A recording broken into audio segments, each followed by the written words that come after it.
هر جور شده بفرست پاکستان. حال پسرم خوب نیست.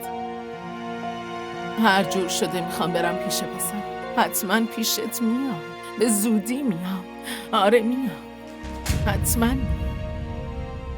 این حق و زحمه از هم پاشیدن زندگیم بود. برید با این بلیط بخرید و باشین بریم پاکستان.